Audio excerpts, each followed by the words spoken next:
Hello, everybody. Welcome to the Tristar Gym channel. Today's episode, we're doing another AMA together. Comments and questions from the audience, and I usually reply, and then we have a little feedback back and forth. I'm always doing super chats, non-super chats. Guys, don't ever forget, when you go to jujiclub.com, put in promo code GET55 off and get 55% off absolutely everything on jujiclub.com. And don't forget, I just released today, right now, Guillotine Defense, Ultimate Guillotine Defense. If you're a man who doesn't like being guillotined, statistically, the second most successful submission, you need to know how to defend it, okay? When you shoot, when you wrestle, if you don't know how to defend a guillotine, you're never going to have that confidence to shoot, okay? Your guillotine defense should be as good or better than your wrestling attacks, because without it, you're putting yourself in a sub. And even if you're not a wrestler, somebody touches your neck, you can't allow that. You got to defend and counterattack. Make sure to check out Ultimate Guillotine Defense. I just released it today. Came out beautifully. I'm sure you guys will enjoy it. Now, let's get started with comments and questions. Bryce Mitchell, this Larry Bird catches my eye. Bryce Mitchell, IQ 150. I think you're underestimating his IQ. I think it's more like 350, 450. Definitely off the charts. Definitely. Guys, I heard, MMA Guru's video, his interview with Bryce Mitchell. Now, if you guys haven't seen it, it's a must watch. It's kind of funny. It's kind of sad. It's kind of funny. Hats off to MMA Guru. I don't know how he kept a straight face. Like, he's a really intelligent guy, you could see he's kind of like giving room for Bryce to talk and kind of like, I don't know how he didn't smile or smirk or laugh or just, there's some of the stuff that Bryce Mitchell was saying is a little kooky, of course. I think Bryce is a smart guy. I've met him before. He's a smart guy. I don't want to say anything negative about the guy, but he's, I think, overly confident in the things he says. It's a bit absurd. He says some absurd things. If I remember correctly, I heard him say, there's no such thing as outer space. There's no such thing as outer space. What? I'm sure Bryce has a cell phone. How do you think cell phones work? How do you think they work? There's cell phone towers and there's satellites in outer space. They orbit the Earth. The Earth ain't flat. It's orbiting the Earth. It goes around in a circle. Like, I'd love to ask Bryce Mitchell, if you think the world is flat and the world doesn't spin and the world doesn't move and that the world is the center of the universe, did you notice that other planets are circular? Like the moon is circular, the sun is circular, Mars is circular, Jupiter is circular. Like, have you not looked at a telescope? They rotate, they're circular. There's a reason why they're circular. Why do you think every other planet is circular except ours? Like, how come every other planet is round except ours? Ours would be flat as a pizza. Anyways, just crazy stuff like that. Just like, when I was listening to it, I was kind of listening to it in the background while I was doing other things because I can't really take such a podcast seriously. But I heard him like talking about how I educated myself, I read myself, I understood things myself. Well, that's the thing, Bryce. It's like saying I learned Kung Fu or I learned Karate or I learned Muay Thai and I learned boxing in my garage by myself. Well, go out there in the world, Bryce. Give your ideas to the world and let the world cross-examine you. When you have an idea in your head, you don't know if it's right or wrong. You have to cross-examine it. You have to put it out there in the world. You have to publish a paper. Why doesn't Bryce Mitchell publish a paper on his proofs for why the Earth is flat and why the Earth is stationary and why the Earth is the center of the universe? Or why it's a firmament. There's no outer space. There's only this is a firmament. I don't even know what that means. Publish your ideas. Have them cross-examined. Bring your evidences. How do you think cell phones work? Because satellites, I don't know if you've ever heard of a satellite phone. You could see with the naked eye, you could see space stations with the naked eye. Like, they look like moving stars. But they're not. Those are satellites. Like, they can tell you, look, at 7 p.m. in this zone, you're going to see a satellite. Like, I've been on a mountain once upon a time here in Montreal. In Tremblant. It's like 1 hour and a half north of Montreal. And they put you up on a mountain and they kind of, with a laser, they kind of point in the sky and they tell you, look, this is this star, this is this planet. They have this nice laser pointer. And then they're like, in 15 minutes, there's going to be a satellite passing over our head. Sure enough, 15 minutes goes by and they show you this shiny object in the sky. And they're like, hey, that's a satellite. Sometimes they're manned satellites, sometimes they're unmanned satellites, and they tell you, look, that's what you're seeing in the sky. Some people mistake it for airplanes. No, those are not airplanes. Those were satellites. How did he know it's in 15 minutes? Well, you know what? That thing's orbiting at a certain rate. Just craziness, like total craziness. But entertaining as hell, I gotta admit. And I think Guru did a really good job at kind of like not judging Bryce, not making Bryce feel bad, but I think he also egged Bryce on. He kind of laid the carpet out for Bryce to get more emboldened. And I, personally, if I was doing an interview with Bryce, I would be like, hey, Bryce, okay, but here's some counter evidence to what you think. Here's some counter arguments to what you think. How do you deal with that, Bryce? Like, I mean, what's your point of view? Like, I would love to hear him explain to me how all this, you know, we have satellite photos of planet Earth. It's crazy. We have pictures of planet Earth from a great distance. And you could see every side of the planet. And it's always a globe. I would love for him to explain. He's probably going to tell me the pictures are fake. Even though different countries have gotten out of space. Like, all these countries would have to collude together. It's just madness. Hey, Coach, I don't mean to put you on a spot, but you have to explain Aisha's age being 6 to the Prophet Muhammad, peace be upon him. That's from George. George, we talked about this before, okay? The Prophet ﷺ never did anything abnormal, okay? In Islam, you can't do no harm, okay? Everything has to be culturally accepted, okay? You can't do anything radical, okay? So in the ancient world and medieval world, the life expectancy, even though we have very little records, okay, is estimated to be 20 to 30 years old. Okay, so it's a bit weird, okay, because most people die in infancy. The majority of humankind dies in infancy, more than 50%, okay? Then from infancy to teenage, your teenage years, let's say you're going to lose another 30%. Okay, remember now, this is before penicillin, this is before vaccines, this is before modern medicine, this is before surgeries. If you ever had an infection, you're very likely to die, right? Not today. They give you penicillin, they give you medication, you're okay, you survive. And this is before plumbing, of course. Don't forget, before people used to, at noon, throw their feces out in the street. That's how they would empty their buckets at a certain time. Okay, not everybody did it at noon, but there was a certain time. So you had a lot of bacteria, you had a lot of exposure to bacteria and viruses and disease. People will get sick and die. People get sick and die. If you know anything about ancient history, Thomas Hobbes said it best. He said life was short, nasty, and brutish. Life was tough. Okay, if you had a toothache, what would you do? Well, they'd pull out your tooth. If you didn't pull it out, you'd be poisoned. You could be poisoned and die. Like, everything in the world was trying to kill you. That's why people also were very religious, right? They always knew death was around. Now imagine for a second, you're going to live till 20 to 30 years old if you're one of the lucky ones. Less than 5% are going to make it to 50 years old and up. Less than 5%. Okay? So think about this, okay? I'm not going to do this question too many times because I've done it in the past. People got married on the onset of puberty. Why? Think about it. Today, we don't get married on the onset of puberty. Why? Because you're going to school. Your life expectancy right now is about 80 years old. If you live in Canada or the West, it's about 80 years old, 79 years old, 78 years old, depending where you live. That's massive. So you got a lot more time to be a kid. You got a lot more time to enjoy your youth. You have got a lot more time to have hobbies. Okay? Now, if in the ancient world, they didn't get married on the onset of puberty, if they didn't get married on the onset of puberty, me and you wouldn't exist. Mankind struggled to add 100 million people to the population, to the world population.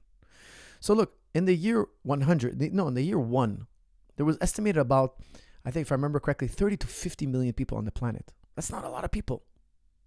Think about all of Canada's 40 million. Think about the whole world was 30 to 50, less than the population of Canada. It's not a lot of people. In the year 1800, we finally reached 1 billion. How did we get to 1 billion?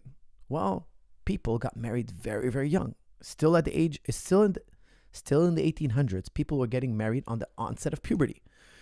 Think about it. Imagine you're a young man or a young girl. Most of the young girls were married young, and men had to have money. Then they would get married. So men would get married later. Okay. Everybody in the world, all over the world, got married on the onset of puberty. Why? Because you have less chance. Think about it. At that age, you're halfway through your life. You didn't have prospects of school. There was no formal education. There was no diplomas. There was no college. There were very few countries that had education. You have to remember, 99% of the population is illiterate. What was the spirit of the day? Find enough food to eat. Everybody wanted to have enough food to eat. That's what was on everybody's mind. How do you get enough food to eat? Well, you got married to somebody with prestige. You got married to somebody with status. Status was the number one factor for attraction. What status do you hold in society?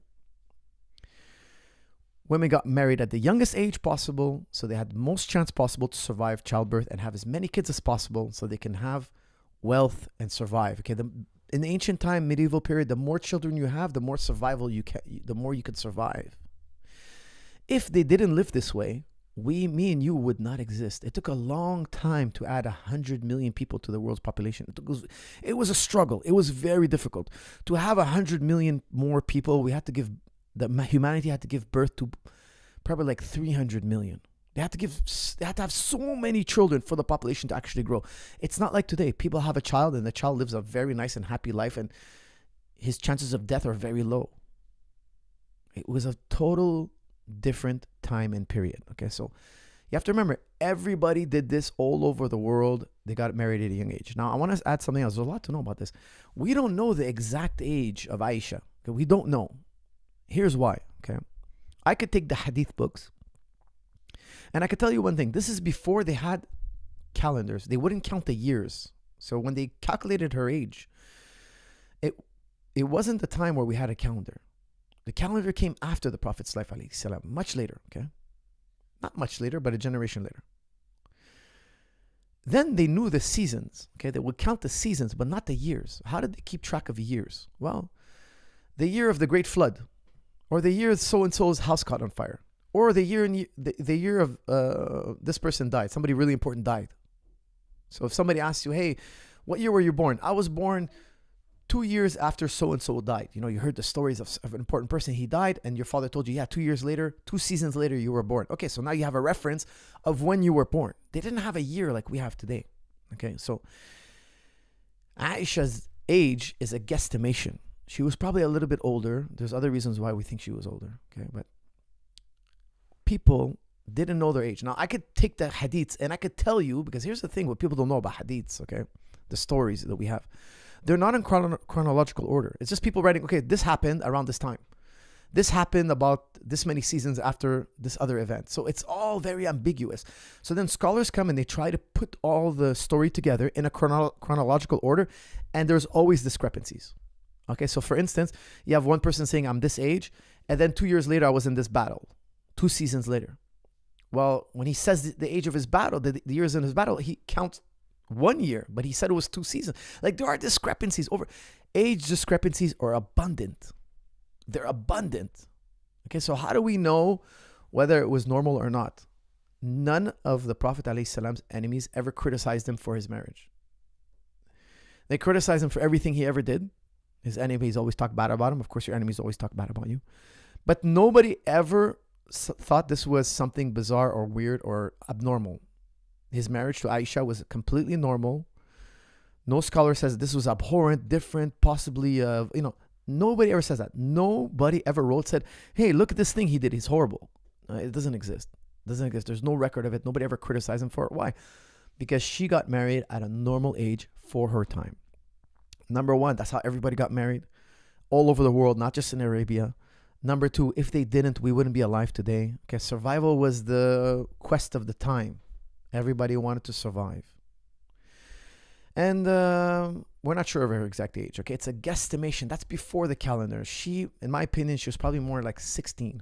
Okay, why? But there's a long story on why. And I think also the narrator, he narrated that much later. His memory maybe was not perfect. He was trying to show look how young she is. She was a virgin, doesn't want to dispute her virginity. There are other maybe social pressures. People speculate, okay? But was there anything abnormal? No, nothing abnormal. So look out throughout history. The reason why we don't say, no, it can't be, is because throughout history, we know that people got married at that age. We know it for a fact, all over the world. So we can't say it's not true. We can't say, look, we're perfectly certain on this day, this exact day, this is what happened. No, it's not that clear. The seerah is not that clear in terms of chronology. Even like there's some speculation that there's, we talk about popular events in Islam. Some people say, oh, it must have happened twice because look, the chronology doesn't make sense in a certain way. Here's the thing. The reason why the chronology doesn't make sense is because people's memories are not perfect. You can't compare hadith to Quran. The Quran, there's no mistakes. The hadith, there are mistakes. Why? The Quran tells you, if all the jinn and mankind came together and tried to make a Quran, they wouldn't be able to do it. The Muslims, the same generation of the Prophets, alayhi salam's people, they tried to come and put a hadith together, make it as good as the Quran, and they couldn't do it. Okay? You can't say that the hadiths are perfect. No, they're very good. They're very strong. There's levels of which ones are more certain and which ones are more they have a higher level of degree of certainty because they're reported by independent chains. They're what we call mutawatir, 30 plus sources say the same thing independently. Okay, now it's really certain, you know. But outside of something that's mutawatir, look, there's going to be discrepancies. Why? Memories are not perfect. Memories are not perfect. There's definitely, without a question, in terms of chronology, plenty of mistakes. And it's nothing to be ashamed of because that's just human beings trying to tell you, look, this is what happened. This is how I remember it. I'm reporting it. It's happened 5 years ago or 6 years ago or 7 years ago. I can't count. I'm not certain how many years ago it was. You know, he's giving you his best guess. Okay, so it's really not a big topic for historians because historians understand the context in which these events happen. Okay, guys, we're getting to the philosophy questions, which I don't mind doing, but we should be talking about MMA and jiu-jitsu and boxing first. If God is not physical, he's everything or nothing. That's from Little. I don't like to, you see, here's the thing. I like what Ibn Arabi said, okay? He doesn't believe in things are physical and non-physical. He doesn't categorize that. He doesn't use that category. He says some things are visible, meaning known by the senses. You could see it, you can hear it, you could smell it, you could taste it, you could touch it. It's within the 5 senses. Or it's known by the mind in 2 categories. So there's seen and unseen. He uses that jargon. He doesn't say physical and non-physical because the thing is, here's the thing. Even physical objects, let's say, I don't know, I touch sandpaper. Sandpaper is giving signals to my nerves are giving signals to my brain, and my brain is giving me the sensation of roughness. So roughness is a signal in my brain. Well, a signal in my brain, is that physical? Well, how do you know there's signals? Well, I had to observe the signal, see the nerves and signals, and then my brain gave me another image in my head. So at the end of the day, it's all in the theater of the mind. It's all mind. The mind is telling us that there's nerves. The mind is telling us that there's a signal. The mind is telling us that there's gray matter. So it's always, the nucleus is mind. So how do we know there's even an external world, a physical world? Because the physical world is just more sensation. Sensation, I mean the 5 senses. So Ibn Arabi, I think, was really smart. He said, like, there's no physical world necessarily. That's a universal. That's an idea in your head, the physical world. Does it correspond to something out there? We don't know. All we know is that we have sensations, and the mind tells us about there's something out there. Think about if you're having a dream. Okay, you're in a dream world right now, and you're touching sandpaper. Well, the sandpaper is not really real, right? There's no physical world out there. You're in a dream world. But you think there's sandpaper and there's a physical world. Well, Ibn Arabi would tell you, look, there's a seen world, something you're using the senses to see, the world of sensation, and then there's a world of the mind. And they're only separated in category. Are they separate in reality? We don't know. Ibn Arabi is going to tell you, he's going to take you further down the rabbit hole, and he's going to maybe drown you in the rabbit hole. I won't take you there now.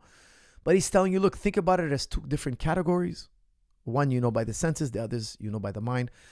But you're presupposing there's this thing out there called matter. Let me tell you guys a little secret. No scientist or no human being has ever had a sensory experience of matter. Pure matter. Okay? So I'll talk to you again about Berkeley's triangle. Imagine I see a triangle, Berkeley says. Berkeley says, look, think of a triangle without a color. It doesn't have red, it doesn't have blue, it doesn't have white, it doesn't have green. You cannot think of a triangle that doesn't have color. Well, if I take away the color of the triangle, doesn't exist, the triangle. All the other stuff is in your head. A triangle has 3 angles. A triangle has 3 sides. The 3 angles of a triangle equate to 180 degrees. That's all mental. That's mind. The second I take away what's subjective, because color is subjective to your eye, right? If you were colorblind, you would see the color as gray or white. So if I take away what's subjective and merely try to look at what's objective, it disappears. The triangle disappears. So Berkeley was saying, look, everything in the end is mind. When you say, oh, out there's a physical world. Let's say I see, for instance, I grab a cup of water. The scientist is going to be like, oh, that water is all subjective to your senses. However, it's really H2O. Well, H2O is something you're presupposing that if H2O is what water is without any subjectivity, but we never witness water without subjectivity. This is a very Kantian type argument I'm giving you. It's quite complex. I wish I had a whiteboard. Maybe one day I'll put a whiteboard up here so I can kind of illustrate. It'll make a lot more sense if I illustrate. And I think it would be a lot more entertaining. Maybe that's a good project for me to put a whiteboard in the back. Okay, guys, don't forget, I'm always doing super chats and non-super chats. Firas, love these AMAs. That's from Dave Saadin. Jakalao Khair, Dave, you're a gentleman and a scholar. The man from Nepal. Are you really from Nepal? Dave, we settled that once upon a time. The man from Nepal in the chat room, who's almost always in the chat room, is indeed from Nepal. If ever I travel to Nepal, I'll be ringing up the man from Nepal. Hello to my Lebanese brothers from Algeria. That's from Stat Seeker. Thank you very much. And salam alaikum. Eid Mubarak, Coach. Thank you, Tomahas. Eid Mubarak to you too as well. Coach, this era of UFC is trash. Admit it. That's from Rainbow. No, Rainbow, I won't admit it. There's a lot of great fighters. There's a lot of great talent. I wouldn't say that at all. There's incredible talent in the UFC. Don't ever say they're trash. That's horrible. Hi, Coach. I'm a boxer looking to take MMA amateur fight. I was looking to buy an instructional of yours to work on my kicks and to begin wrestling. What instructionals of yours should I buy? That's from Alakazam. I will tell you something. If you go on jujiclub.com, you're going to get them. I would tell you get professional shadow boxing for striking, and I will tell you get Wrestling Made Easy. I think it's volume 7. So advanced basics, get Wrestling Made Easy. I have an underhook video. I have a overhook video. Those two are super crucial. If you really want to go in the rabbit hole, get the single leg videos, the single leg offense, single leg defense. My wrestling videos are super popular. If you go on BJJ Fanatics, which I don't recommend you guys buy them from there because I sell them cheaper than BJJ Fanatics. Go to jujiclub.com to get the exact same videos. Get 55% off. Use the promo code.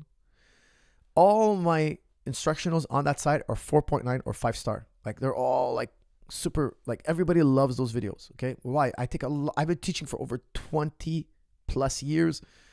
I teach all day long, 2 classes a day minimum, sometimes 3. I've really honed the art of teaching. I teach at all levels from beginners to advanced. After teaching something so many times, I realized here's a better way to teach it. Here's what makes the move work. Here's what most people make as an error. So you're going to love these videos, okay? But I really recommend professional shadow boxing. And for kicks, I have 2 videos, really, really, really good videos. Professional kicking 1, professional kicking volume 2.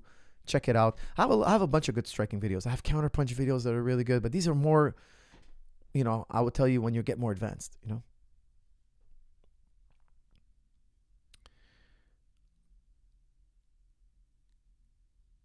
Alakazam, thank you, Coach. Can't wait to buy. Excited to learn. Thank you, Alakazam. I hope the videos are as good as everybody's rating them to be.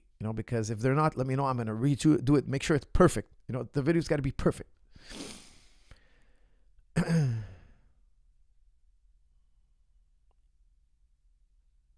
Thank you for sharing the baby sleeping method. Worked great on my 8-month-old. That's from Jay Gunman. Guys, Jay Gunman is using the self-soothing method. If you have a baby and the baby is older than 6 months, it's time to start using the self-soothing method. It was a massive blessing to me and my family. The kids go to bed. They're quiet. You have your adult time. You can rest your mind. You can enjoy time with your wife. Teach your children to self-soothe. That way they're more independent. They develop stronger characters. And I'm very happy for you that it's working. Guys, look it up. The self-soothing method. How to put your child to sleep. It takes 3 days, 3 hard days of the baby crying a lot, this and that. But at the end of the 3-4 days, the baby starts to go to bed. It's a happier baby, a better rested baby, a happier mom and dad. And of course, you get a lot more husband and wife time, if you know what I mean. Coach, for us, is there any way O'Malley can change his game plan to outclass Merab's machine-like performance? That's from Jesse Rodriguez. Jesse, thank you for rating us back in. Today, guys, we got out of control in AMA. Usually, we're supposed to talk about MMA stuff, jiu-jitsu, boxing, wrestling for like 40 minutes at least. Today, we went punching right away into the philosophy questions. I got out of hand. Everybody's flag on the play. Thank you for bringing us back. I'm going to look at the poll. 86% to 14% is 86% of you are giving it to Merab. Guys, I got to agree with you. I think Merab's going to win. I just think O'Malley's going to do better this time. He's more aware of what he has to work on.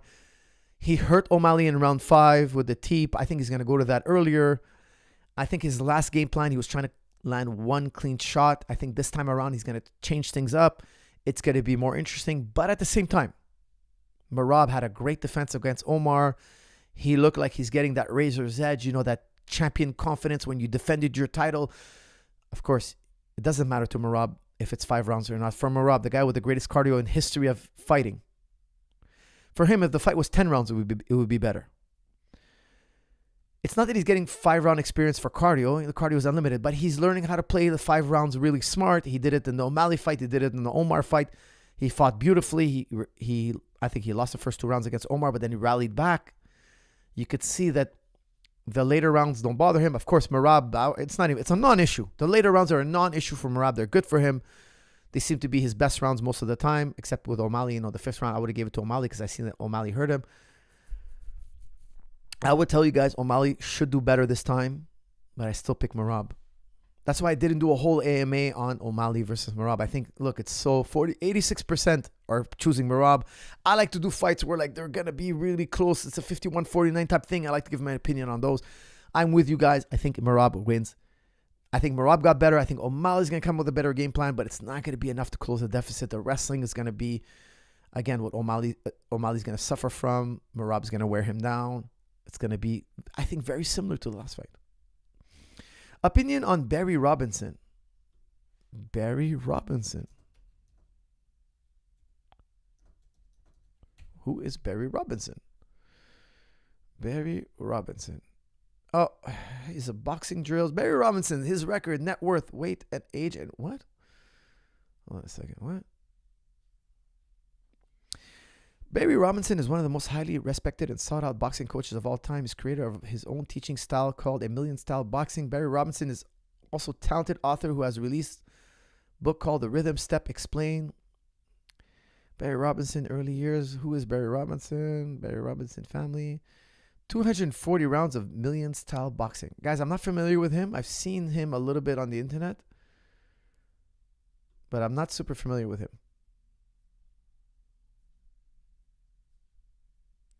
So my apologies. I'm not familiar, so I can't give any comments. I'm sure he's really good, but I'm not familiar with him. Hey, Coach, first time catching you live. That's from the Bronx. Bronx, thank you very much.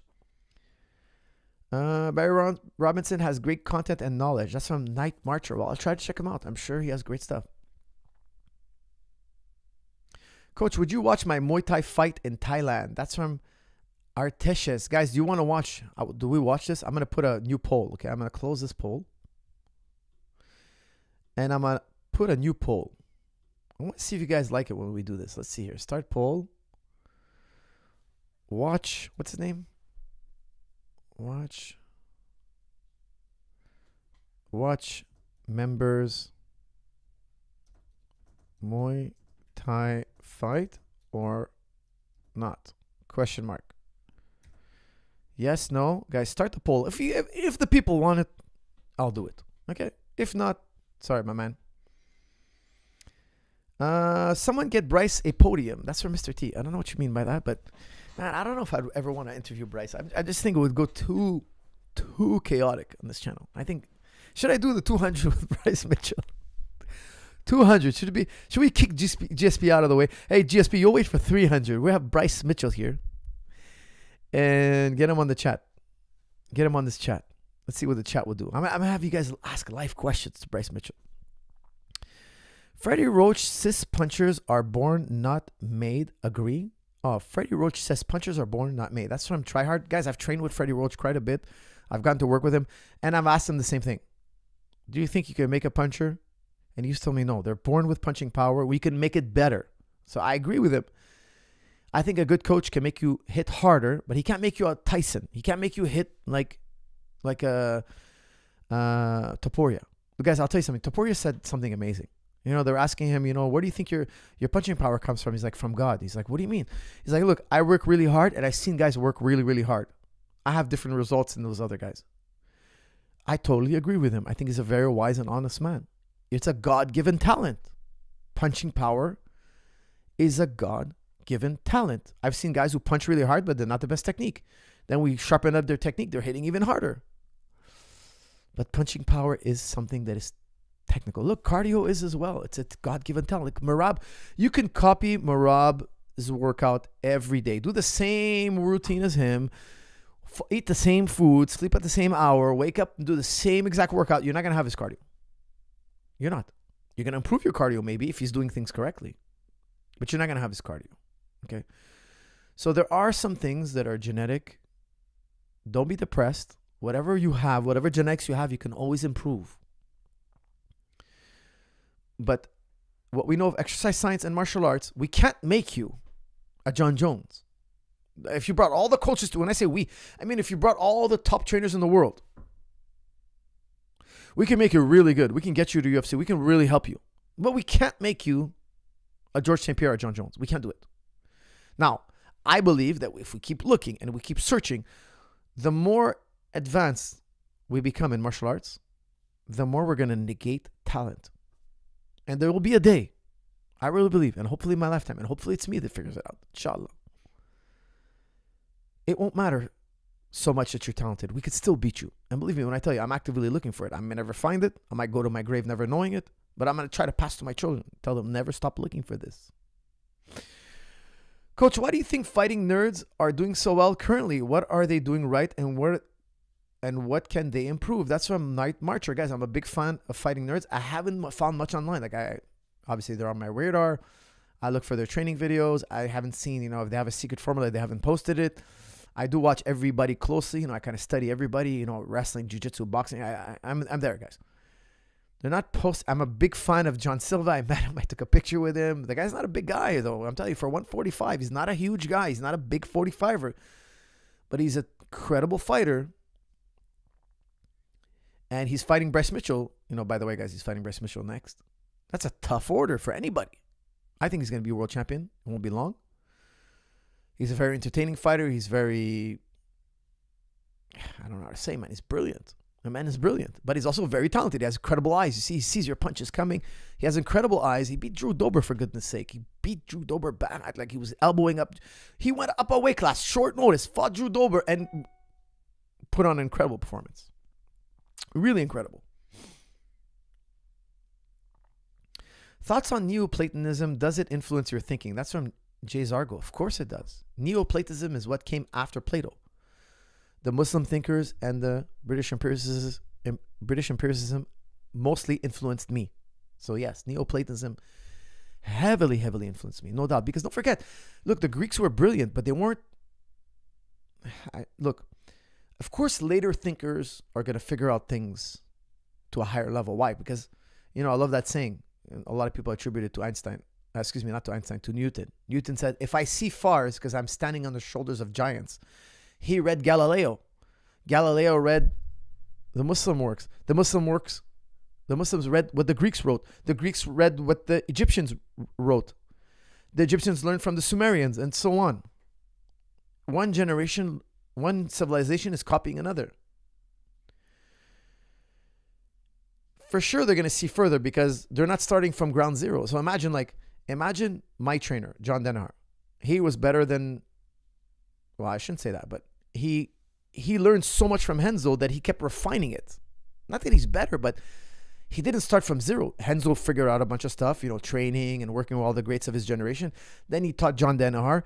John is learning not from square one. He's already at level 10. Why? Because Renzo went from 0 to 10. And here, John, here's what we figured out. Don't do all these other things that were useless. Don't waste your time with it. We did it. We thought it doesn't work. Here's a bundle of moves that really, really work. It took us 20 years to figure it out. Then he refines it, passes it on to the next generation. When we look at And look, go watch the first, 30 UFCs. We look at them today, we're like, oh, they weren't that good. No, they were good for their generation. That's what they knew. That's the conditioning they knew. That's the wrestling they knew. That's the boxing they knew. That's the MMA they knew. Like, of course, now we have smarter ways to train, better ways to punch, better ways to kick. Every fight, we're watching UFCs. We're learning little tricks. We're all learning from each other. We're all studying and watching. So, of course, the next generation is going to be even better than us. It's normal, right? Because we're handing down something more refined. And then they keep refining it, keep refining it, keep refining it. And all of a sudden, you have this new submission, or you have this new way of attacking, or you have this new way of conditioning. You have this new way of doing takedowns off the wall, etc.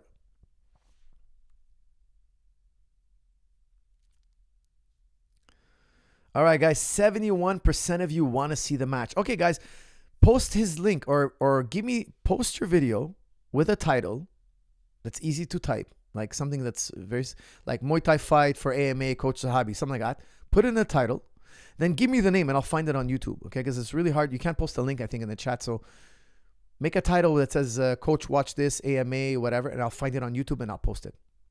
Guys, please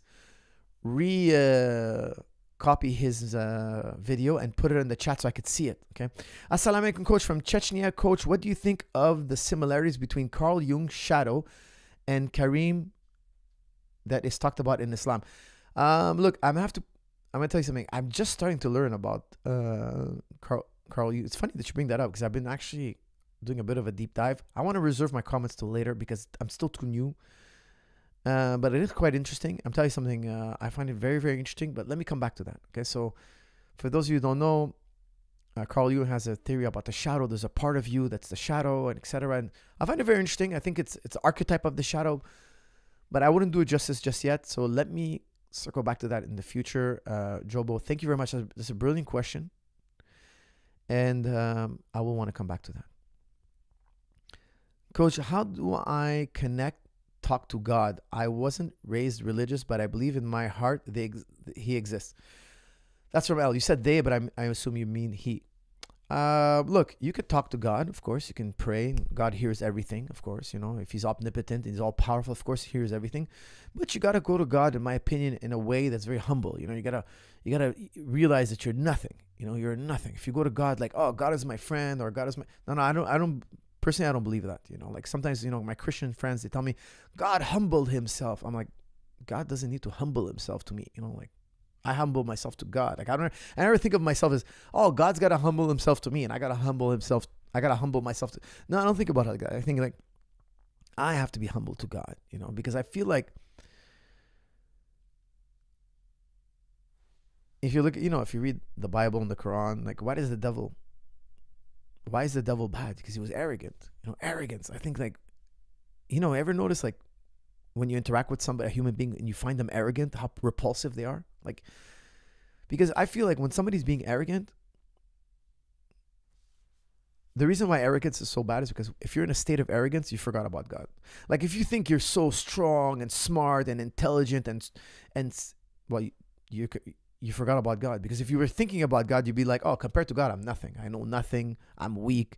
I'm not worthy. So if you have God on your mind, you don't think of anything good about yourself, because you're always comparing yourself to God, right? So like if you have God on your mind, you can't think of yourself as good.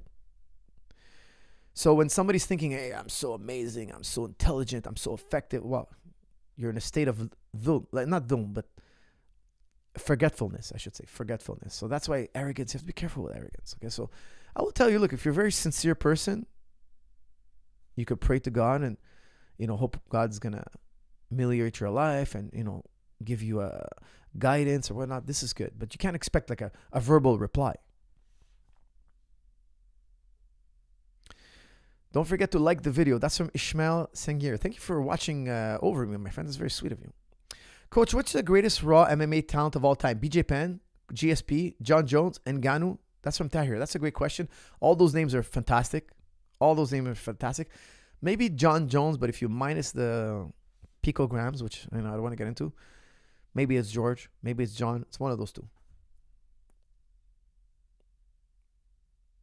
Coach, please check my super chats. Please, not shouting, using the old capitals tip. Thanks. Did I miss a super chat? Man, I hate when I miss super chats. Oh my goodness. Look, I missed a few super chats. Goodness gracious. Why did I miss super chats?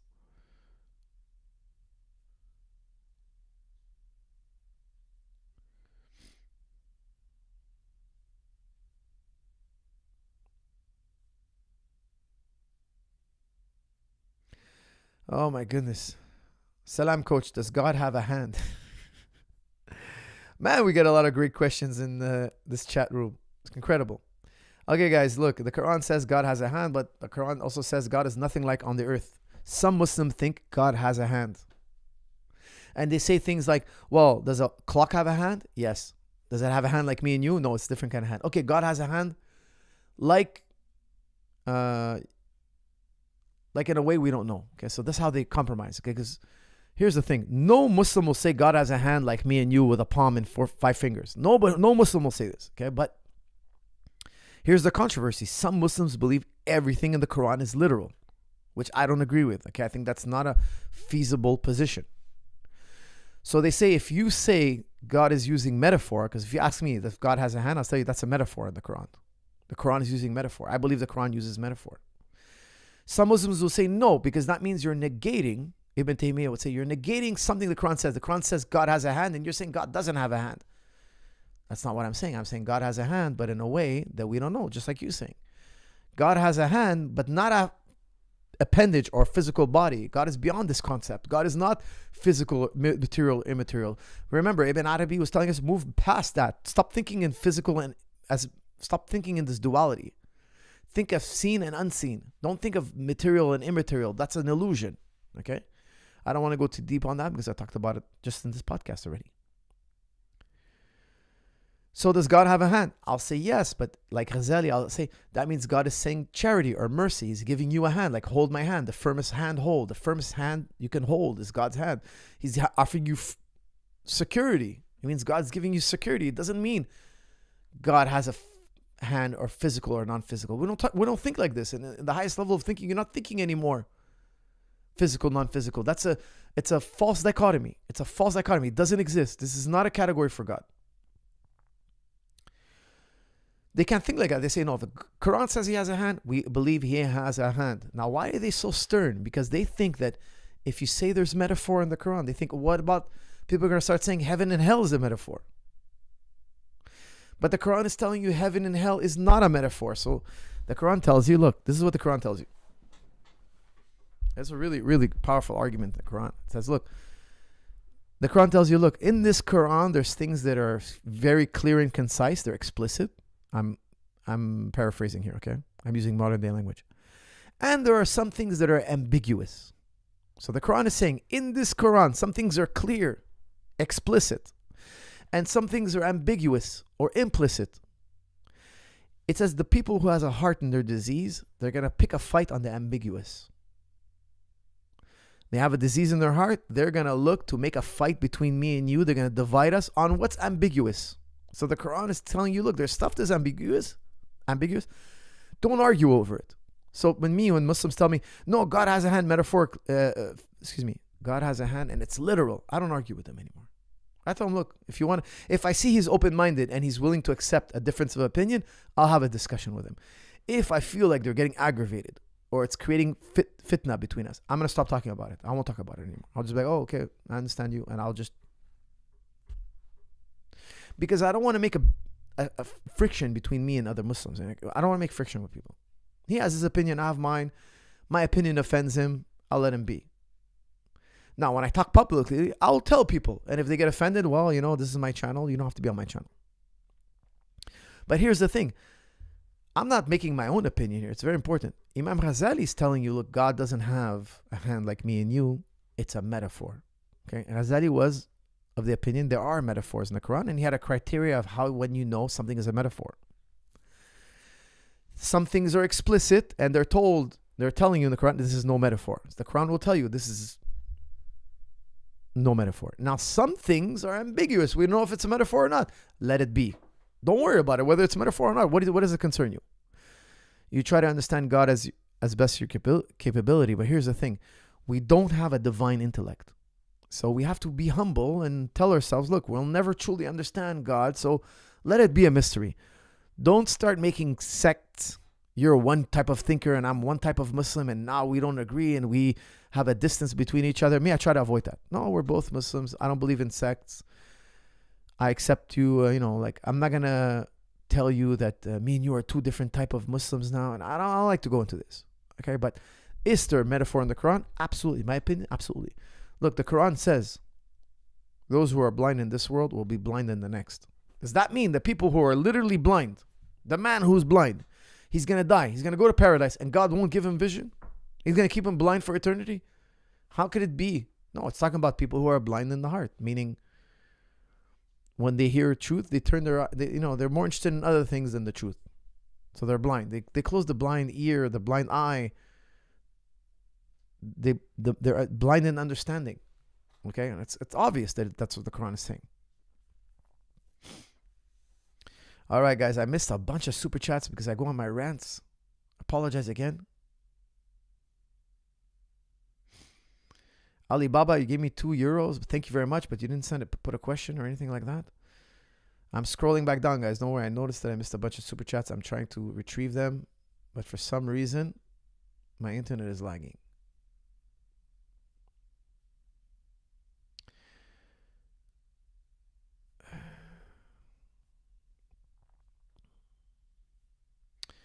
Okay, guys, I refreshed. My apologies if I missed your super chats. I'm going to redo the super chats quick, and then I will answer the non-super chats. Hey, Coach, would you consider going live with a Christian apologist to discuss these topics? Usually turns into an argument instead of a calm convo. That's from Rare. Yes, I would, but it would have to be somebody like, I don't want to, here's the thing. When it comes to religion, I don't like to make it like Jerry Springer. So it would have to be somebody with mutual respect, understanding. It's going to be a civil conversation because, guys, don't forget, I come from the world where, like, if you talk in a bad way, let's meet and fight. Like, I'm not going to accept a guy. Not that I care, but I don't want. Here's the thing: if we talked about anything, I wouldn't care. But for me, I feel like when people talk about religion, you're two Christians or two Muslims or a Christian and a Muslim talking. You have to be talking in a good way because we're talking about religion. Like me, when you talk about religion, I'm gonna be on my best behavior. I'm not saying I'm the best behaved guy. I do bad things, okay. But now when it comes to religion, if somebody's like talking about religion, I'm gonna be very nice. I'm gonna be very polite. I'm gonna be in a good behavior. Why? Because I respect your religion, my religion, I respect. I have a line, guys. I have a line where I won't cross, So I avoid talking to people who are like, Jerry Springer type. They want to insult. They want sound bites. They want to try to. I find that's really it's a disservice to religion because you make people think religion is evil. You make people think, like, I'll tell you something. A lot of people use religion and they go kill people in the name of religion. I find that's totally wrong. That's totally wrong. You should never make religion look bad. If you make religion look bad, you're doing a disservice to you and religion. So I always like to keep a good image, clear image. Like when you talk about religion with me, you're going to get my best side. But also I see a lot of people online, like they're arguing about religion and they're all there to insult each other, insult each other's religions. I don't want to take part of that because I think it's wrong. I think you could do that with other topics and it's not as bad. But when you do it with religion, I feel like I don't think you're really religious. If you're doing that, I don't think you're a very religious person. I think you're using religion to get clicks and money. And me, I don't use my religion to make money. Okay, so I like making money. I don't think anything's wrong with making money. Products or service are good for the economy, for people doing good business. Give somebody the best product, the best service, and yes, make money. Okay, it's not wrong to make money. Don't feel guilty about making money. However, don't use religion to make money, and don't turn religion into clicks because you're gonna say something controversial or entertaining. Don't use religion to make money. I find that to be despicable. I'll do everything that's right. I won't gamble or sell alcohol or drugs for making money, but everything that's halal, I'll make money, but I won't use religion to make money. That's free, guys. That's free. That's something for me. It's more important than money, if you get what I'm saying. So if somebody was friendly, kind, respectful, yeah, of course I will talk to them. I'd be happy to.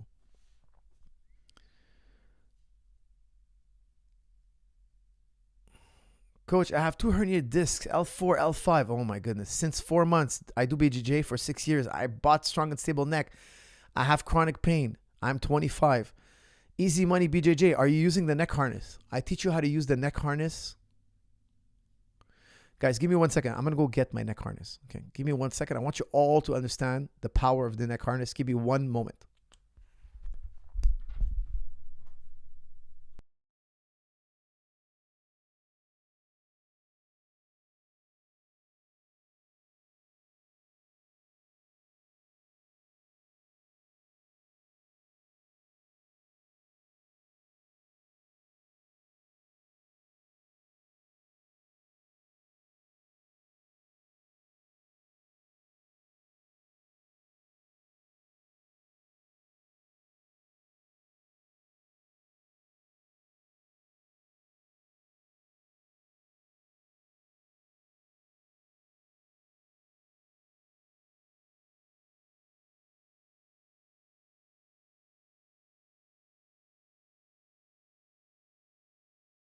Okay, friends, I'm back. This is the neck harness. Guys, for 20, 30 bucks, you can get one of these bad boys, okay?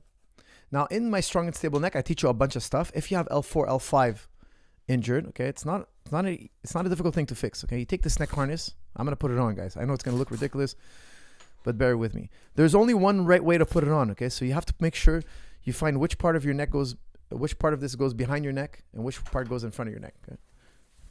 You put it on like so.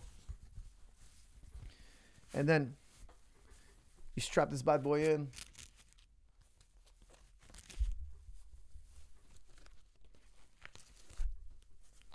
And then you hang this.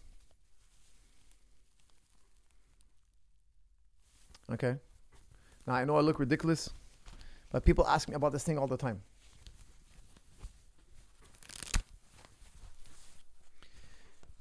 It costs only about 20 or 30 bucks. Okay. I use it. It comes with a contraption you can hang on the door. I personally don't use the door. Okay. I'll tell you how you do it. Excuse me. I don't hang the contraption. It comes with a metal contraption. And then you have like this device where you click and it pulls your neck up, and it's good. But me, the way I do it is I go on a lat pull down machine. Okay. This is one of my students, because I showed this to one of my students and then he started using weights. So, you take a lat pull down machine. You start with a light weight. You hang this on the lat pull down machine. You put your head in it and you sit down and you let it pull your neck up. And I hang out there for 20, 30 minutes. I let my neck decompress. And I'll tell you something. It feels amazing. It feels amazing. The weight is pulling your neck. Then I kind of like release. I put a little bit more weight. Oh man, it feels so good. You find the right amount of weight. It's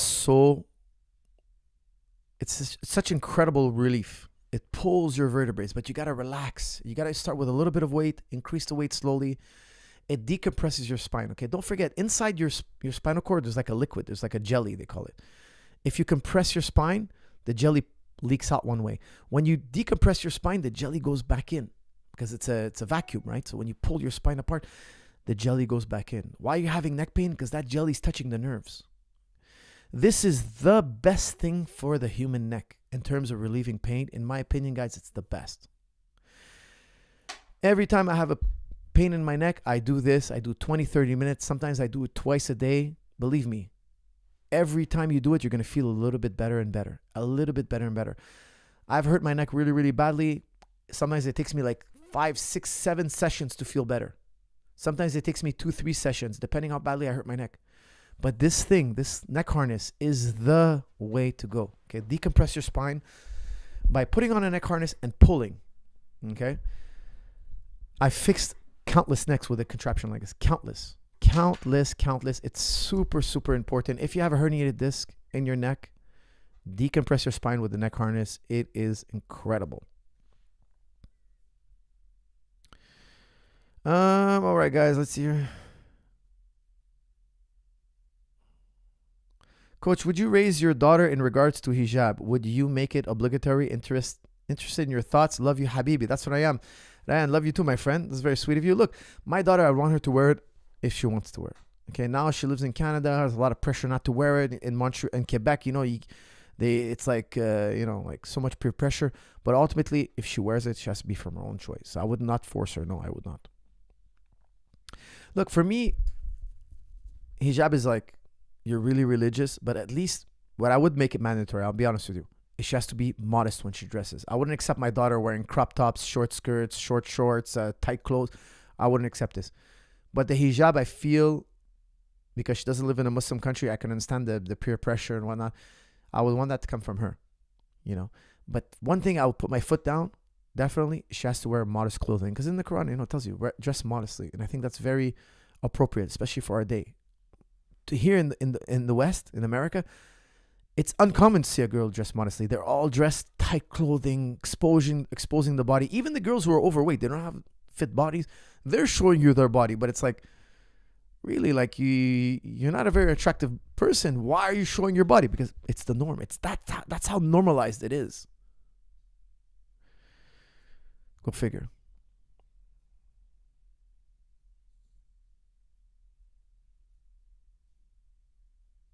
Hey, coach, took some time off training, unmotivated. That's from Mustafa Cherari. That's why I never take time off training. Okay, so me, for instance, let's say my neck is hurt or I injured my shoulder. I always show up to class. I do technique, or because I don't want to roll because I'm injured, I'll do conditioning, I'll do abs, or I'll just come and watch practice. Like, I don't miss practice. Why? Because it's in my routine. I never break my routine. You know, I learned that from George. I've talked about it in the past. Like, he's the most routine guy I've ever seen. It's incredible.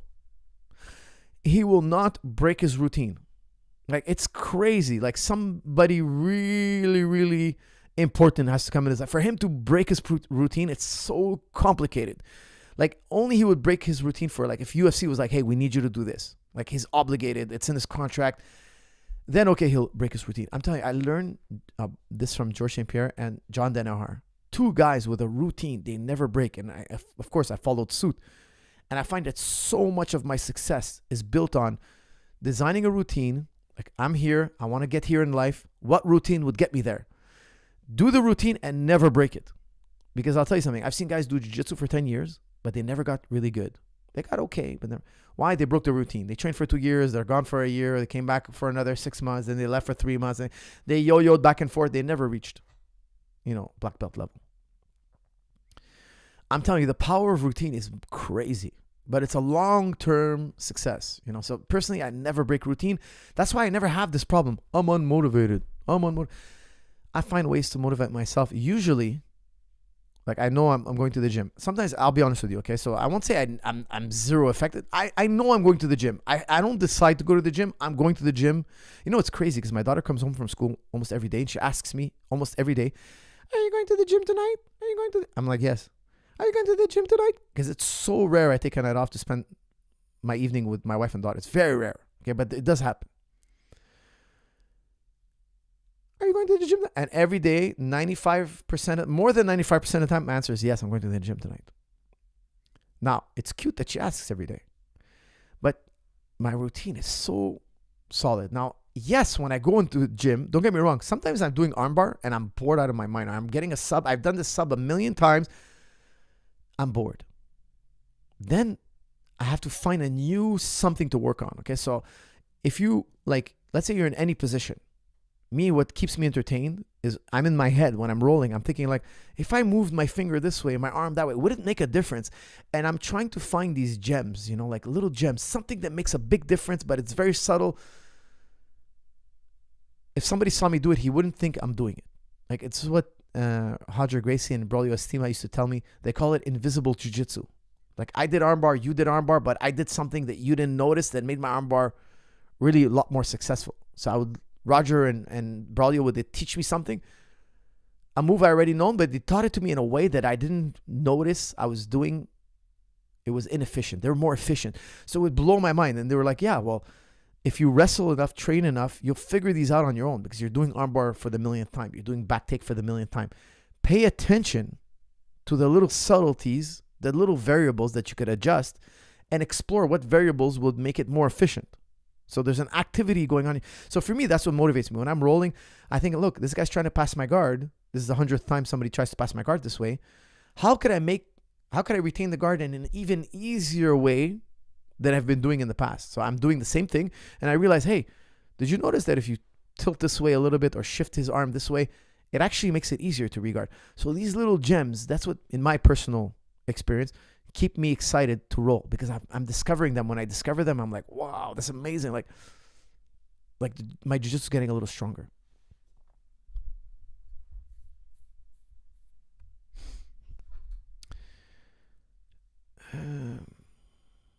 Okay, guys. That's a lot of super chats. Good evening, coach. I'm 40-year-old BJJ blue belt. I train 3 days a week. At the end of the day, I need to gain some mass. Any help? I feel I need extra muscle for bulletproof. Hug from Portugal. That's from Velho. Velho, thank you very much. It's very sweet of you. And I would tell you, Velho, get to 200 grams of protein a day. I don't want to take my shirt off or anything like that, but I'll tell you something. Once I started doing 150 grams of protein to 200 grams of protein a day, I felt a massive difference in my musculature. I beefed up. 200 grams of protein a day is massive. I used to be at like 70, 80. Sometimes I would touch 100. No, It's not enough. For the amount we train, maybe you're not training as much, you're training 3 days per week. I would tell you, ramp up. I used to kill myself on the weights, and I'm still not a very muscular guy. I'm not a naturally muscular guy. Okay, I have to work really hard. But once I started adding 200 grams of protein a day, I started to get more muscular without training so hard on the weights. Now, don't get me wrong, I still hit the weights, I still do conditioning, but without killing myself, I'm getting better results. So I was told, like 75 to 80 grams of protein was good enough. It's not. It's a lie. In my experience, it's not true. I shouldn't say it's a lie. In my experience, 150, 200 grams of protein has made a massive difference in terms of adding muscle. Now, if you're training 3 days a week BJJ, I would tell you, look, maybe you should do some lifting in the other days. I don't know if you can get weights at home, but hit the weights. Hit the weights will help you add muscle, especially the deadlift or the squat. Thoughts on Gen Alpha and upcoming social media generation being rude, entitled, disrespectful, illiterate. Any fix to this problem? That's from Drew Mack. Drew, I think the entire generation should be forced to wrestle. Look, I don't want to lie to you, okay? We have ancient records of ancient generations saying, hey, this generation is spoiled. It's the common thing one generation says about the other. Every generation thinks the generation below them is spoiled. In the 50s, they thought the young kids were spoiled. Then the next generation grew up and they thought their kids are spoiled. So Generation Alpha, once they grow up, they're going to think, oh my God, Generation Beta, look how crazy they are. Because here's the truth. Every generation, they want to make their generation remember. They want to be distinct. They want to be known for something, right? So they're always going to do something outlandish. So for instance, in Elvis Presley's generation, just the fact that he grew sideburns was like, yeah, that's rebellious. That's rebellious, man. That's out of control. Well, today they're dressing in drag. And imagine they dressed in drag in the 60s. Nobody would believe it. To them, sideburns was crazy. Today, a kid wearing sideburns, having sideburns, nothing crazy about that. See how the times change, how the times change. So you got to remember, this is something, I'm telling you, when I tell you we have ancient records, I'm talking about like 2,000, 3,000 years ago. We're talking about one generation complaining about the other. Like crazily. The most ancient records we have, it already starts. The one generation complaining about the other. But what I would tell you is every generation, in my opinion, should wrestle. Because wrestling fixes a lot of things. It teaches you about reality, because you could argue with one of these young kids and he's going to tell you, look, facts are all relative. No, facts are not relative. You can have your own opinions. I find myself discussing it with them many times. I tell them, you can have your own opinions. Yes, there are some things that are subjective, but there are things that are factually true. You cannot have your own facts. I will constantly tell them this. You cannot have your own facts. You can have your own opinions, but not your own facts. And still they try to debate facts. They don't understand facts are different than opinions. Now, if we're on the wrestling mat and I choke you and you tap, you lost, I won. You can't debate that now because I let you live. Now, he could say I had a moral victory. He could say, actually, I only tapped because I didn't want to do this counter because this counter that I know is so dangerous. Yeah, he can go into his own fantasy world, no problem. But he knows in his heart of hearts, I let him go, So I feel like when you wrestle, because here's the thing, a lot of these kids have educations in soft sciences where everything is just your opinion. It's just like how much rhetoric, how beautiful is your rhetoric? How convincing are you? But at the end of the day, it's all opinion. In the hard sciences, there's a right and wrong answer. So since they're not graduating in the hard sciences, they think everything is relative. But if you taught them to wrestle when they're young, they're going to have ideas in their head, then they're going to go on the mat, and the world's going to disprove their ideas. And then they're going to have a reality check. They're going to get a dose of reality. Because they might be thinking, hey, if the guy double-legged me like so, I would just do this and that. Well, come on the mat and try it. There's a realism here, okay? There's a realism. There's a real-world feedback. There's a real-world feedback. Whereas when you graduate in the soft sciences, all the real-world feedback is just more people's opinions. There's never a time and place where we test your idea. An engineer, he has theory, and then he has to go out in the real world. He has to build a real bridge. If his bridge collapses, well, that's real-world feedback. The world is telling you your bridge is not good. Now, you could say that my bridge that collapsed and killed 3,000 people was a good bridge. You could try to tell yourself that, but none of us want to cross your bridge anymore, and we fired you, and we've taken away your engineering license, and we will never let you build anything else ever in our society again. You're going to get real-world feedback. These young kids are not getting real-world feedback because they're in the soft sciences. So that's why it's so important that when they're young, they realize that your ideas have to correspond to something that's really true in the world. And how do you know that? You have to test your ideas. It's really, really important. The other way you can teach them is take them on an airplane, have the pilot put on a parachute and jump out. And let him figure out the controls. Because your opinion is just as good as the pilot's. If your opinion is like everybody else's, you should land this plane just perfectly. No, you're going to burn and crash, right? He's going to beg you, no, pilot, please don't jump out. I understand now. I'm humbled now. I understand that if I'm not a trained pilot, I cannot land this plane. I will die. When their skin is in the game, all of a sudden they're going to become rational. All of a sudden now, your opinion is better than mine. Your opinion is right and my opinion is wrong. Because here's the thing. They think everything is subjective, which is obviously not. David Whalen drops €2. Well, thank you, sir. You're a gentleman and scholar. Who study for cage wrestling? Any instructionals? That's from Raiden. Not that I can think of, to be honest with you. On point as always. Wrestling is the oldest sport for a reason. The Greeks knew what they were doing. That's from soccer. Very true. All the great civilizations wrestled. Don't forget. They all wrestled. That's why they weren't like, my opinion is so good because I'm such a fancy talker. No, they were like, hey, man, the world will crush us if we answer wrong. You know?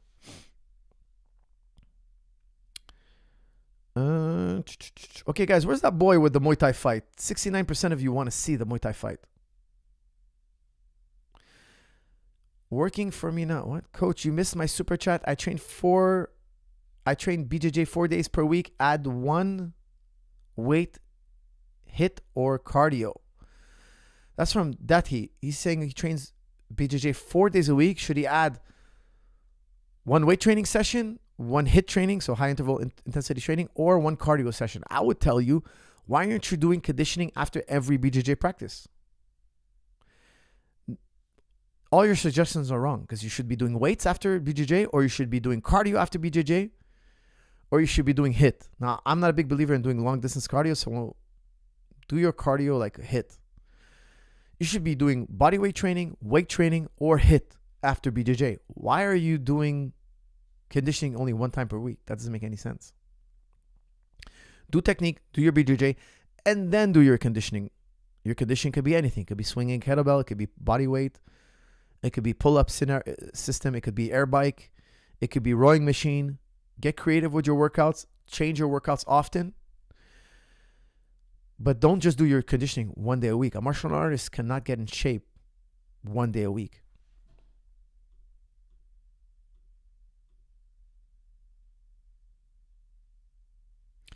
Can someone in the chat answer? Should you do anaerobic cardio outside of camp, guys? Zahabi says you should do light training. That's from Buxton Water. Well, no, I don't say that. Okay, so listen. In my new video, okay, I talk about professional shadowboxing. I say, look, here's when you should shadowbox, okay? Shadowboxing is the best warm-up. Shadowboxing is great when your body is tired from doing weights and hit training. Let's say, for instance, you sparred hard on Monday, okay? Tuesday, you wake up and you're like body sore. I'm not going to go hit weights. I'm not going to go hit the bag. I'm not going to go hit mitts. I'm not going to go do wrestling situation. I'm going to go in the gym. I'm going to do technique. Maybe I'm going to do double legs, duck unders. I'm going to do something moving my body, but not grinding my muscles. I'm not going to break down any more muscle tissue. And then maybe I'm going to shadow box, because shadow boxing you can do an unlimited amount. It's an active rest. Because you're sweating, you're circulating the blood, you're actually improving your recovery time. And if you work at 60% of your maximum cardio, which is very easy to do, you're actually burning fat for energy. So I put up a chart in professional shadowboxing. I tell you, look, shadowboxing brings you in this range. So when I'm doing hit training, I'm burning glycogen, sugar, carbs, and I'm building muscle. And that muscle, and the fact that I stimulated my metabolism, will burn fat in the long run. But it won't burn fat in the workout. When I'm shadowboxing, it does the opposite. It won't burn fat in the long run necessarily, very little. But it'll burn fat for energy right now. So I want to get best of both worlds. Now, if I had to choose one, I would choose really intense training with a really good diet. So I won't add fat to my system. By having a slight caloric deficit, my metabolism will burn the fat. But if you want to get every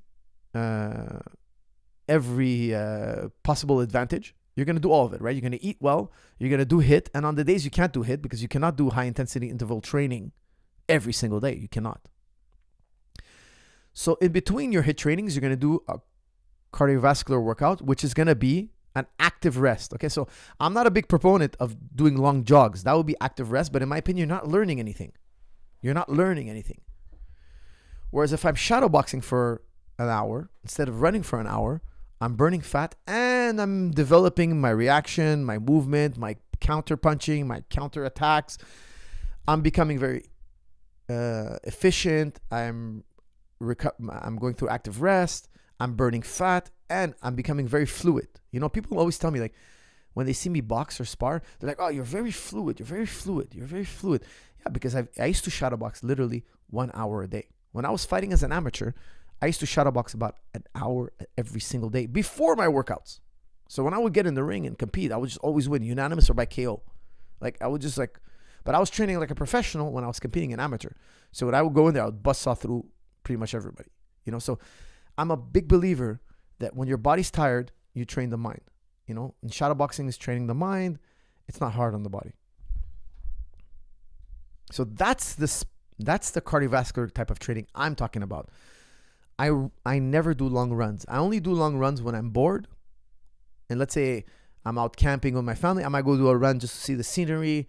You know, maybe my kids will be on the bike and I'll jog just for fun, you know, like for fun, not for fitness.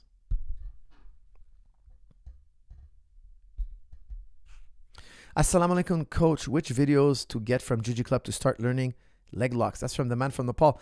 I highly recommend Ashi Infinity 1, Ashi Infinity 2, Outside Ashi, and Inside Ashi. Okay, so the last two videos especially, those are the latest videos. If you study these two videos, I promise you, if you study these two videos, Outside Ashi made easy, Inside Ashi made easy, you will crush people with leg locks. Like, it's a very powerful leg lock system. I do it almost every single day. I leg lock somebody almost every single day, and that's the system I use. Of course, over the years, I'm going to refine it, but it's like really, really powerful stuff, and most people don't know it.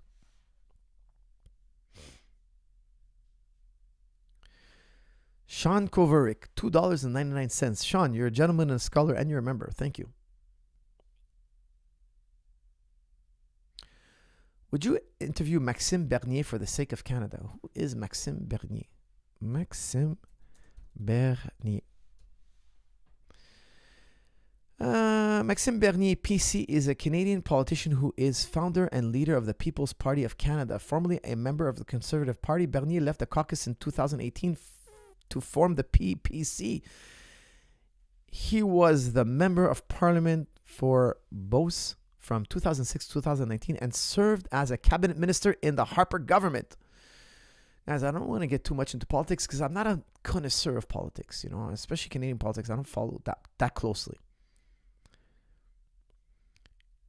Or drink the magic juice. What? Working 12, 13-hour days, unable to train, maybe 6 months now. Unhealthy habits creeping in. How do I balance health, fitness, working so much? That's from Sean Kuvarik. Sean, this is a very dangerous path you're going down. Okay, so you've been a member for 23 months. You know better. Okay, you're supposed to sleep 8 hours a day. You're supposed to work 8 hours a day. And the other 8 hours is family and leisure. That's how you should separate your days. Okay, now, maybe 8 hours family and leisure, you're not going to get it.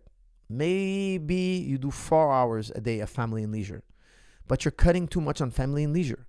Why do you need to work 13-hour days? I think you're going down a path that's going to lead you to burnout and inefficiency because you're burning yourself out. You're not going to get the best of yourself. You're not going to be as creative. Don't forget in Stephen R. Covey's 7 Habits. Okay, I want you to go back and read the 7 Habits of Highly Effective People.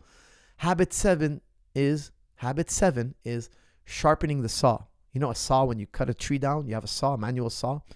He's saying, look, if you have 6 hours to cut a tree down, you should spend the first 2 hours sharpening your saw. Because the guy who's sawing a tree with a dull saw, he's going to take more than 6 hours to cut the tree. But if you sharpen the saw for the first 2 hours, meaning you're going to rest, you're going to rejuvenate, and then from there, when you go back to work, you're going to be more creative, you're going to have better problem-solving skills. Don't forget, recovery is very important. Leisure time is very important. time to decompress is very important.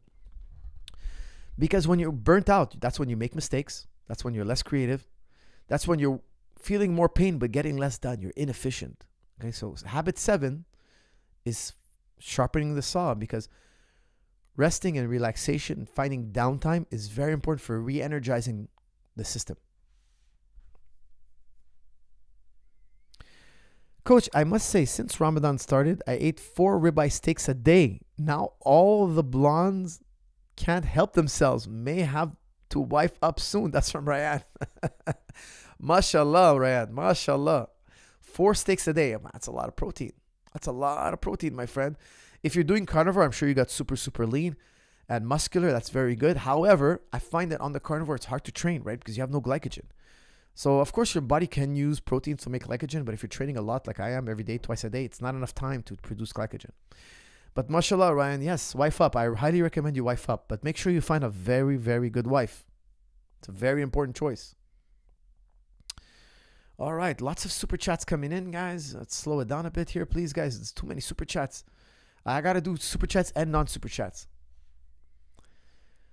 How to introduce sprinting to my workout? That's from Squared Circle. Squared Circle, I grandfathered that question. I made a video called Strong and Stable Sprinting for Life. Check it out. It's all in there. Make sure to pick it up.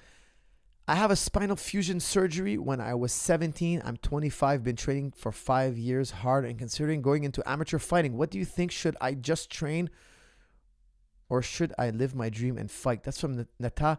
Neta, I would highly recommend you reach out to Stuart McGill. Reach out to Stuart McGill. Write him an email. I'm sure he's going to write you back. He's the #1 back expert in the world. Offer to pay him. Offer a consultation with him. Offer to pay him. Write him, sir, with all due respect, I heard from Coach Zahabi that you're a spinal expert. I'd like to have an hour of your time. How much would it cost? He'll probably do it for free. I'm not sure if he would or not. But offer him. How much for a consultation with you? I'll even drive up or do maybe if you're in his vicinity, if you're anywhere near him. If not, ask him for a video chat. Talk to him about your specific problem. The guy is a very well-known back expert. I highly recommend Strong and Stable Back, of course, but if you have a fused spine since you're 17, I would tell you, talk to him. He knows about MMA. He knows about jiu-jitsu. He knows about striking. Okay, he's familiar with these sports. And he's much more well-versed with fusion, spinal fusion. I personally, if you're asking me, and take my opinion with a grain of salt, I would do regular back decompression and I would just kind of experiment with more and more training. I would see how much my body can tolerate, but that's just me. Talk to Stuart McGill. I think he's going to give you my approach. He's going to give you the pain rule. Remember the pain rule, never let pain get past 7 on 10. Okay. And use a gradual approach, get back into training. Because here's the thing, when you have fused spine, it can create a domino effect. So other vertebrae, they take on the stress that those fused vertebrae are not getting because they're not as flexible, so they're not bending as much. They're not as supple. So the other vertebrae start taking the stress, and it can create a domino effect. Reach out to Stuart McGill. Ask him for a consultation. I'm sure you'll get one. I'm very confident. See what he says. Morning, Coach. Ramadan ended.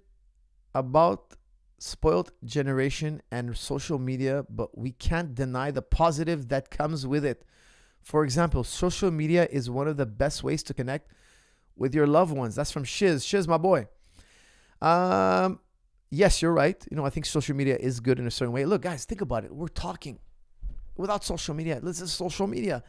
We couldn't exchange ideas. Look how amazing social media is. You know what I love about social media? It shows how much people want to connect. We like to talk and hang out so much. We want to hear from each other that we're like, hey, man, how do we talk to each other?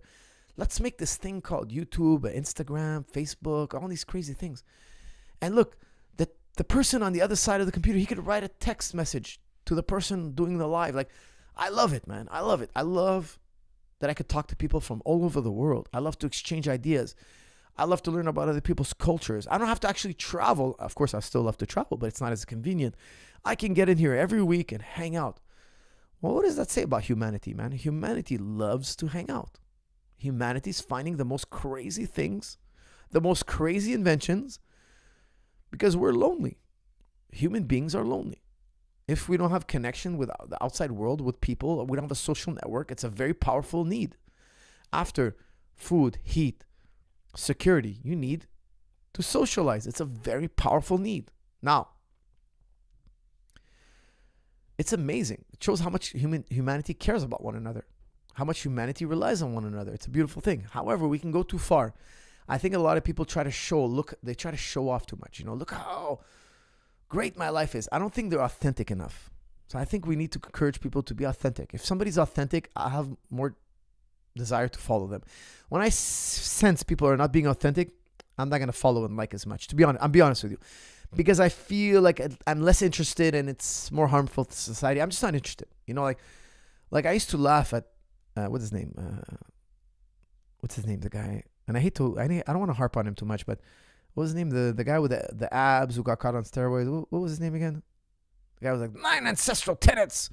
And then he was caught like taking all sorts of massive amounts of steroids. He has ab implants. Hey, baby. Guys, my daughter's here.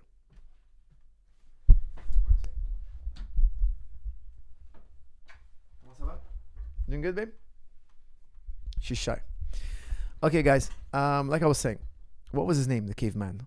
Somebody give me his name. What was his name? Liver guy. Liver king. Liver king. Not liver guy. Liver king. Yeah, I thought that was fake as hell. How could people send this man money? He's obviously on steroids. That's why, I'll tell you guys, he's on steroids. Don't copy him. It's not going to work for you. It's nonsensical. If the guy could do it without steroids, why doesn't he do it? And then, boom, he got caught on steroids. Everybody, we all fell off our chair. How could it be? Say it ain't so. Say it ain't so. Not Liver King. Of course he's on steroids. Any moron could see the man was on steroids. You don't have to be a fitness enthusiast to know the man's on steroids. But I can't believe there's a gullible amount of the population. They're gullible enough to send this guy millions and millions of dollars. People are telling me, no, he's in the hundreds of millions. I'm like, really? People send him that much money? Yeah, he's that rich. Craziness. Xenozone sends $4, 4.99 euros. Wow, thank you very much. How to introduce sprinting to my right? I did that one. Morning coach. That's from Shiz. Shiz, the top G of the chat room. All right, guys. How much time am I in here? Eid Mubarak from the Netherlands. That's Suleiman. Thank you. Jazakallah khair. Thank you very much.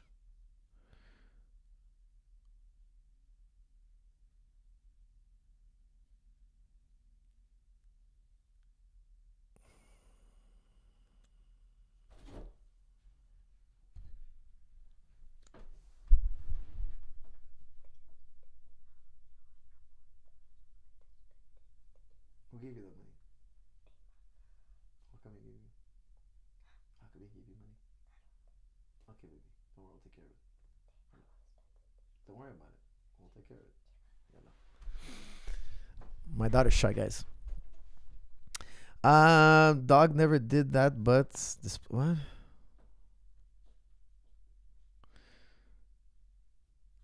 Missed my chat. The fight is there. Okay, what's the name of the fight? What's the title? Artashis.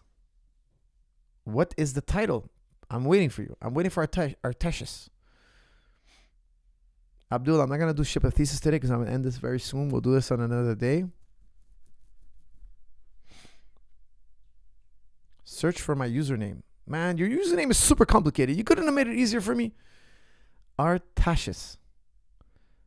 Artashis. All right, Artashis. All right. You couldn't have made it easier. You couldn't have put like Coach Zahabi AMA, something easy. Artashis. I'm typing in Artashis. There you see, it didn't come up. A bunch of Indian references now. Artashis, man, honestly, you deserve to be lashed for this. You really deserve the lashing. I want you to fly to Montreal, come to the Tristar gym so I can lash you publicly and make an example of this insolence here. Put the name of the video, Coach Zahabi, watch my fight, AMA, something that peculiar. I typed in Artashis and a bunch of Indian videos popped up. How could you think that Artashis is a unique handle? How could you think so?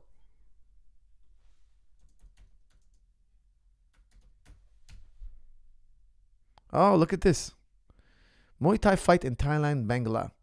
This better be you. Oh, no, there's a bunch of Muay Thai fights. Because I typed in Muay Thai. Forget about it. I'm not using it. I'm not going to search through a needle in a haystack. All right, we got another super chat. Don't tell me it's Artashis. I'm 35 stiff and overweight with a weak core from choosing my job over discipline. My mistake. My new job is going to allow me to train again. Think about BJJ instead of MMA this time. Advice?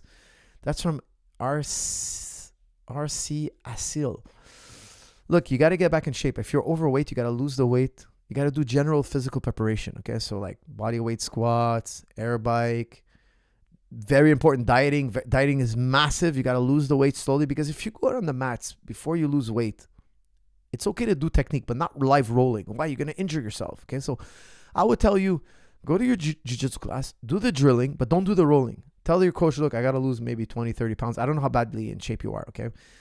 So after practice, do your calisthenics, do your body weight. Hopefully your gym has a, air bike or weights, because it's crazy. Some gyms don't have that. They just have a mat. Every gym should have like a pull-up bar, So I would tell you, get in shape, because if you roll and you're 30, 40 pounds overweight, in my opinion, you're going to get injured. I've seen it many, many times.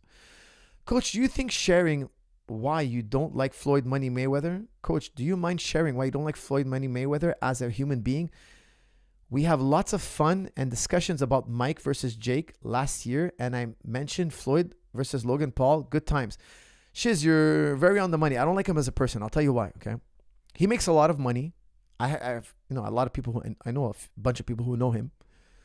Floyd spends a lot of money, then he needs to make his money again. And he'll do absolutely anything for money. Of course, he's beating the hell out of his women too. That's another reason I don't like him. He's been convicted of battery, goes to jail, comes back out. People don't write about it for some reason. People don't make a big deal about it. I don't think he's a respectable human being. Number one, he beats his woman. Number two, he'll do anything for money. He'll go to the wall in Israel, bow down to the wall, and start saying how he's ready to, like after the October 7th thing, he started defending Israel. Dude, you don't know anything about apartheid state. You don't know anything about the Middle East. He knows nothing. He has nothing intelligent to say. The man could barely read. However, because he's on the payroll, because, I don't know if you know this, but Israel brings a lot of who's who. And I get it. They're throwing money at you. People don't know what's going on in the Middle East. I get it. Believe me, even me, many years ago, I didn't know what's going on in the Middle East. I just started reading about it more and more because we're seeing it so much on the news, okay? Like, I always knew there was abuses, but I didn't know, like, when I started reading the reports on the ICC and all this, I was like, wow, this is worse than I ever thought, ever known. Especially now, I'm much more on YouTube. You're seeing videos of, like, non-mainstream media. And you're seeing it with your own eyes. Like, that's unacceptable. That's a human rights violation. This is horrific, right? But he's black. Think about it. The colonialists destroyed his people. He doesn't care. That's colonialist money. They're paying me. I'm bowing to the wall. I bend the knee. Whoever's paying me, I don't care. Because look, you have Malcolm X. You have Nelson Mandela. You have Muhammad Ali. All these great black figures. Martin Luther King. They're saying, look, we're not free until Palestine is free. Then you have Money Mayweather. Money. I'll sell out my own cause. Because nobody should be more sympathetic to the Palestinian cause than black people. Why? They went through the same thing. South Africa, of course, the transatlantic slave trade. Now look, I don't blame him if he's ignorant. But somebody told him. Somebody in his circle must have been like, hey man, it's wrong. Look what they're doing. Don't bend the knee repeatedly. After after he posted that, people were lambasting him. And then he came back and he's like, oh, I don't care what anybody says. It's like, dude, research. You should care. Me, when people criticize my position, I go do some research. Maybe I'm wrong. And if I am wrong, I'll admit I'm wrong. You should be ready to be wrong, guys. Nobody knows everything. It's okay to make a mistake. When you want to learn anything, you're going to make mistakes. You look at a baby trying to walk. He falls down. He giggles about it. He gets back up. He's not embarrassed to have done it wrong. He tries it again. He doesn't have an ego, and then all of a sudden he learns to walk. Every human being learned to walk. Why? They put their ego at the door. They learn how to walk. As we get older, we want to learn something, but our ego gets hurt and we stop trying to learn. We say, oh no, I'm not going down that path because it hurts my ego. There's a struggle internally. If you check your ego at the door, you can actually learn and grow as a human being. Our ego can oftentimes get in the way of development. So I highly recommend that somebody who's close to Floyd Mayweather, talk to him, give him a history lesson, get him in touch with some influential, well-educated black people. They would tell you what he's doing is despicable, because really what he's doing is not only insulting a people who's oppressed, he's not only harming a people who's oppressed, he is spitting in the cause of the black man. Because even Nelson Mandela said, we're not free until everybody's free. And the people in Palestine are living in an open-air prison. Even Nelson Mandela's grandson actually recently converted to Islam. He's also telling you, reminding you the message of his grandfather, saying, look, my grandfather said we're not free till this situation is rectified. And at the end of the day, it is an eyesore to the world. Israel is not a democracy. Israel is a government that chooses the people.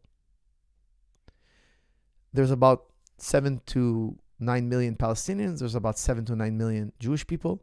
Why don't they all get a vote? Well, no, let's give these people a vote and not these people a vote. Let's move these brown people out of the way. Put the white people here. Have a small population of brown people so people can't say we're racist. We'll keep them a minority. And then let's do a vote, because we're always going to win the vote, right? So the government is choosing the people. It's not the people choosing the government. It's a reversed democracy. It's a disgrace to this democracy. It's not a true democracy. You don't displace people and then have a vote. No, let the people vote for the government. If you're truly a democracy, here's the truth. They don't believe in democracy. They don't. If they believed in democracy, they would have given everybody a vote. They're like, oh, well, they're going to be Palestinian leaders. We don't want that. Well, you don't really believe in democracy, because democracy is like the people choose. It's the will of the people. Now you're superimposing your will on the people, the existing people at the time. You're not really a democracy. You're more of a dictatorship disguised as democracy. Look, for me, Israel is like King Joffrey. You guys ever watch Game of Thrones? It's like you're dealing with King Joffrey. He lies, he cheats, he steals, he kills, and he tells you he's well within his right. He has no consideration for other human beings.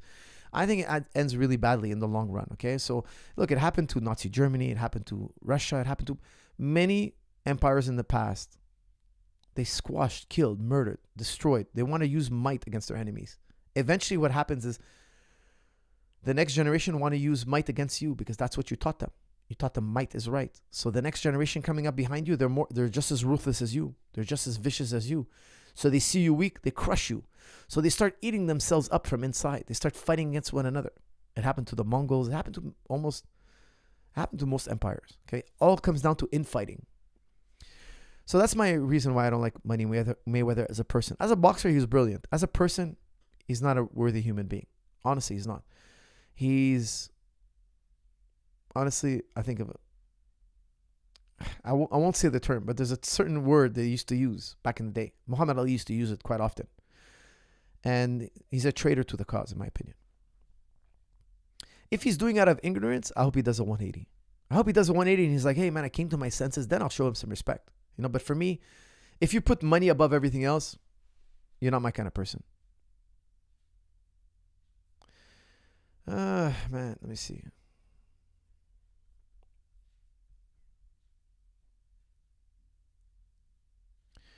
The fight video is on my channel. Please search for my username. It should be the only video on there. This is my first fight, about 2 years training.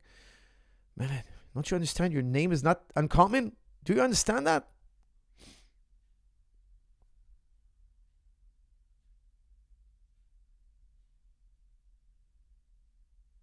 $50 Cent said Floyd can't read. That's from Big whatever. Look, the guy was taken out of school to learn how to box. Okay, Money Mayweather, he was taken out of school to learn how to box. He was hit in the head from a young age, taught boxing. He's a genius boxer, yes. He didn't go to school. There's a reason why they teach you to read and write at a young age, because by the time you figure out how complicated and painful it is, you already learned it. If you don't learn to read and write at a young age, it is very difficult to do so in the future. Okay, so I don't blame the guy. I think it's more of his father's doing. However, I do blame him for not understanding where he comes from, how his people got to America, what they suffered, not contributing to helping and alleviating that culture.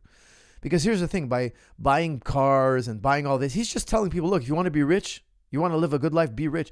He's not he's not helping his own community. He's buying stupid cars and just trying to show off, buying big chains, big tables of money. He's just all about showing off.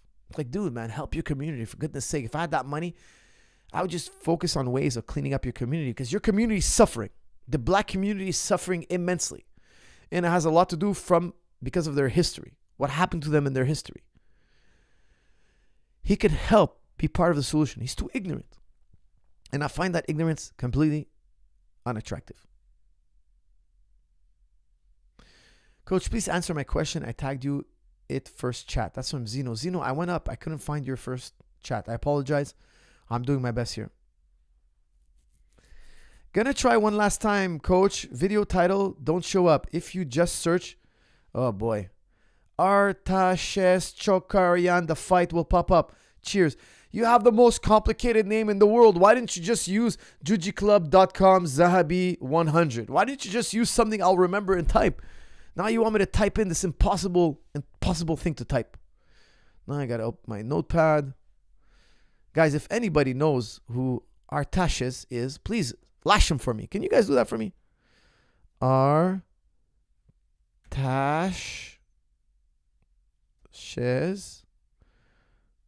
Kocharian.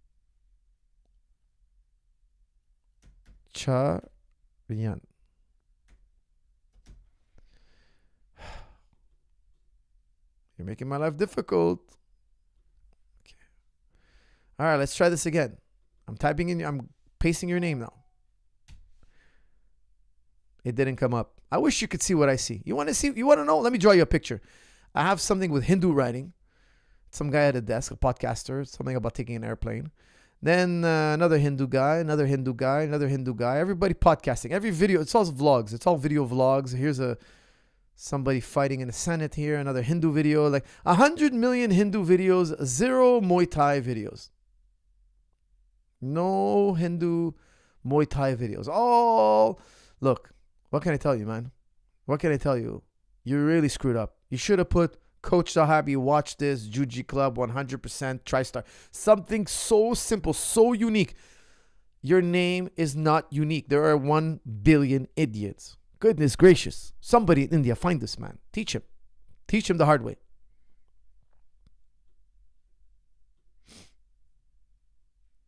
Marhaba, I'm thinking of working 2 jobs to get money this summer for med school or study and train BJJ/Muay Thai. I'm not sure which to prioritize, money or studying and training this summer. That's from Alexi Haddad. Wow, that is a tough question. Look, I would tell you long-term studying is going to pay your bills and it's going to give you plenty more time to train in the future. So I would tell you, look, do shadow boxing because it's less taxing and study. So I would study 1 hour. I would shadow box 20 minutes, study 1 hour, shadow box 20 minutes. I swear to God, this is what I would do. I'm crazy. I would study 1 hour, take a break, shadow boxing. I would study 1 hour, take a break, shadow boxing 20 minutes, and I would just do a routine and I would get the best of both worlds. And I'll probably like go really low on money. Like I just do enough to survive because I know in the long term, the studying will make me rich. That's how I'd go about it.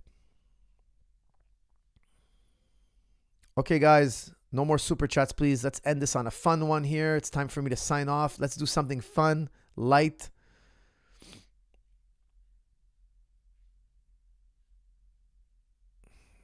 Murab Edip, Coach, how would you create the ummah again and have a caliphate? I believe we first have to work on ourselves and then the family, but how would we create an ummah with Arab corrupt leaders in power? That's from Murab. Murab, I'll tell you something. The Muslims were highly successful, incredibly successful, until the generation after and the generation after started to enjoy the high life. They started to like fine things. They started liking their day and age is Versace, their day and age is fine foods, etc., etc. Now, look, I'll tell you something. Me, I like to live normal. I always tell people, look, I try to live normal. Now, do I sometimes go on vacation and get a nice hotel and get some nice foods? Yes, but I won't live like that all the time. I don't need like a $100 meal at a restaurant. No, I'll do that once on a celebration, something very special occasion. But for me, most of my foods are very regular, normal foods, home cooked meals. My leisure time is basic stuff. I don't need fancy cars. I don't need high tech. I don't need luxuries. I keep it to a minimum, and I sometimes will enjoy some luxuries. I think it's like everything else in moderation. But when you become obsessed with luxuries, I think that's when every society gets corrupted. Okay, regardless if it's a Muslim society or not. When we go into a phase of decadence, like it's all about having the finest cigars, the finest food, the finest everything, and we're all about luxury. Then I feel we become soft. Our generation below us gets soft. They neglect the most important things. I think we should spend our time on science, technology, knowledge. Knowledge is the most important thing. Of course, fitness too. I'm into combat sports, but some type of fitness. And above all, being virtuous, being a good person. Imagine, thought experiment, imagine we raised a generation of young kids. Imagine this for a second. We raised a generation of young kids that won't lie, they won't cheat, they won't steal. They won't do anything unfair to anybody. They have moral and virtuous personalities. Imagine those kids. They would be the most successful. They would have the empire of empires. They would be the most cohesive, synergetic, cooperative generation. You look at what's going on in the world today. People are dying in the Middle East. You know why? AIPAC. Governments are corrupt. They get paid by a lobby, the AIPAC lobby, and they do the bidding of they see dead people, they see war crimes, and they're like, oh, I didn't see that. You can't prove it. You can't prove it without a shadow of a doubt. You can't prove it beyond a shadow of a doubt. Why? Oh, they show you this guy gets paid $250,000 a year, $400,000 a year. Oh, it's quite cheap. It's quite cheap, actually. It's crazy because the U.S. sends money to Israel, and then Israel uses the money to pay off politicians, and then it's a vicious circle. Those politicians vote to send more money to Israel. And it's like this vicious circle. You send us more money, we take a fraction of it, and we control you by just greasing your politicians.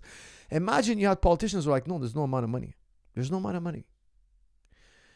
I like to believe I'm one of those people. Like, there's no amount of money. Like, guys, I'll tell you something. I've been offered crazy amount of money for this channel to do casino and gambling. I refuse. And alcohol. It's always alcohol and casino. It's always some kind of gambling. And those things are haram. I feel like I'm doing more harm to society than good. So I will never accept it. I've been offered crypto deals, crypto gambling. I'm like, no, I won't tell these young kids to go buy crypto and gamble. Like, I'm not going to do that. And I'll tell you something, there's no amount of money. Like, if somebody came up to me tomorrow and said, look, we'll give you $100 million, just whisper our website that's crypto gambling, I wouldn't do it. Just like whisper, just like say something that rhymes with it. For $100 million, I wouldn't do it. There's no amount of money. Imagine you raise the generation of kids that no amount of money will corrupt them. In my opinion, that's what Islam and Christianity and Judaism were trying to do. Now, did we do it? We did it for a few generations and then it failed, okay? I'll tell you something. In Islam, there was a time in the Islamic Empire, and I'm totally being literal here, there was nobody to accept charity. Everybody was taken care of. There was literally a time in the Islamic Empire where they were looking to give people charity. There's nobody to collect the charity. That's how cohesive the society was. Everybody was taken care of. Now, did it last? No, because future generations started becoming more and more in love with luxuries. And the thing is, when people are in love with luxuries, when you make luxuries the goal, people start to fight each other for luxuries. People start to cheat, lie, steal because they want to get those luxuries. They want to maintain their lifestyle. So they were making money once upon a time the right way. Then they go through a hard time. They can't live without these luxuries. So for them, they're gonna start being more tempted to lie, cheat, and steal. Okay, that's the goal, in my opinion. One of the goals of religion was to raise a generation and subsequent generations of virtuous people. Okay, guys, I really got to sign off. Please, no more super chats. No more, please. Dante Inferno says, about Mayweather, you said, if I was that rich, I'd help so many. I agree. But is it possible to get that rich? You cannot be a good person. That's from Dante's Inferno. Dante, that's what Plato used to say. He said, look, to be rich, you have to be a thief. You have to be a liar. You have to be manipulative. I don't think so. I mean, he boxed for that money. He boxed, right? He didn't do anything illegal, not to my knowledge. Okay, so I don't think he did anything illegal. I think that was an overstatement from Plato. I think a lot of people do like cheat and steal for money, but it's not true that everybody who got rich did it the bad way. Okay, so for instance, somebody invented a device, somebody invented, I don't know, the fidget spinner. I don't know if the guy was patented. I didn't look it up, but I'm sure the guy got crazy rich. Like the guy who invented, what was it called? Mr. Sponge, or what's it called? What was it called? It was on Shark Tank. It's like the sponge, Mr. Smile or a Smile Sponge or whatever. That guy made I don't know how much money. It was the most successful Shark Tank idea ever in history, they say. One episode that they declared it the most successful. What was the name of that sponge? I have one. I have one in my kitchen. Mr. Sponge, Mr. Smile Sponge or something like that. He didn't do anything illegal, that guy. You can make it rich legally. You can. Of course, it happens all the time. I think it was an overstatement on Plato. It wouldn't be fair to say that everybody who got rich, well, George St. Pierre got rich. Did he use crime? No, he didn't use crime. He's not a criminal. Coach, what do you think about GMO foods? Also, you keep your body not fully ripped do you keep your body not fully ripped like Cristiano Ronaldo, for example, on purpose? CC, are you trying to say I'm not fully ripped? Let me reread that. Hold on a second. Coach, what do you think about GMO foods? Also, do you keep your body not fully ripped like Cristiano, for example, on purpose? I don't know what you mean by GMO foods. I try to avoid anything unnatural in my foods. Okay, so I do use sweeteners and stuff like that, but I don't use GMO. Like I cook most of my foods are eaten at home. Okay, vast majority of my meals. Do I try to stay super lean all year long? No, I'm more relaxed. I eat well, but I don't go so dedicated that I want to go to like 1-digit body fat. I do that once a year. And ultimately, this year I was trying to tell myself, like, should I try to stay the whole year 10%? Should I try it? But, I don't want to be so strict on my diet. But I'm 1 year, I'm going to try it. I'm going to be like, you know what? I'm going to spend 365 days at 9 or 10%. I will try it eventually. But I just don't feel like I need that. I like to enjoy more, variety in my food. But if I wanted to, if there was money on the line or a goal on the line, I would do it. I know how to do it. I do it every year.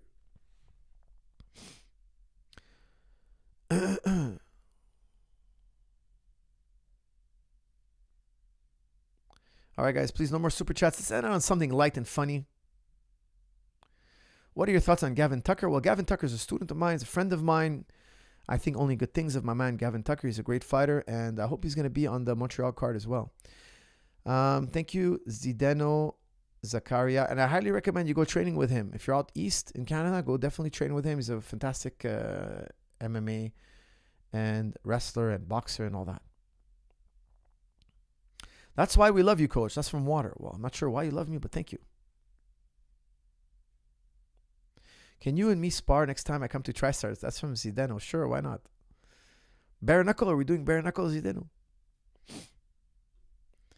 Okay, guys. Last super chat. Give me something fun to sign off with. It always takes you guys like half an hour to do it. Coach, for us, what happened with your half guard not being scary? Leon Edwards got submitted in half guard.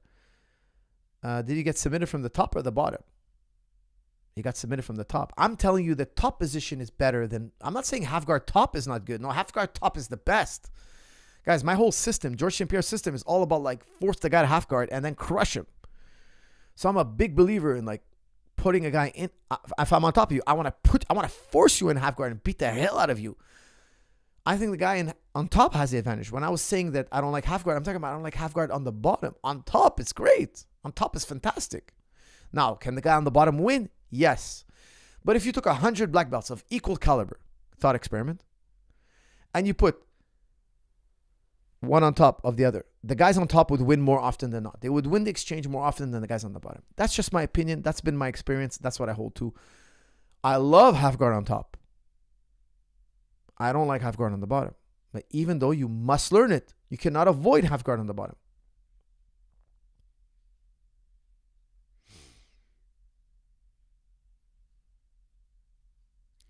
Salam alaikum, Coach. Is it possible to make Mount Escape Jiu-Jitsu Club video? That's from Khair. Khair, definitely. Definitely.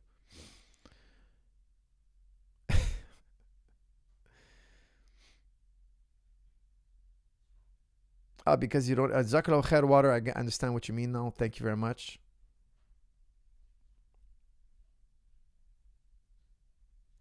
Coach, what do you want in heaven? That's from Water. Water, if I can request something in heaven, I want it to be just me and a planet of women. No men. Because all the men I've ever known, they always want to choke me, beat me up, take my money, step on me. Women, they don't like to compete so much. That's why I tell my wife that openly. Oh, I wish I just lived on a planet full of women. Just women. No men. People think I'm sexist or... No, not by the least. I prefer women. Women are far better company than men. However, one of my students made an interesting point. He's like, Coach, you would get bored. You'd have nobody to talk to. You have nobody to philosophize with, which I found funny because I kind of laughed and joked around with him. Like, you're right. Okay. So only male eunuchs. I say that jokingly, of course. I'd want my brothers there, of course, as well. But you get where my line of thinking is. Coach, what do you think about GSP saying he cheated against BJ Penn by hiring a man to kiss him during the walkout? Haha. That's some Sean Kovare. Guys, that's the last one. I'm going to end on this. Look, there was a lot of, after that fight, people are saying, oh, Grease Gate. GSP put Vaseline on his body, and that's why he won the fight, and they wanted to cancel. They wanted to make it a no contest.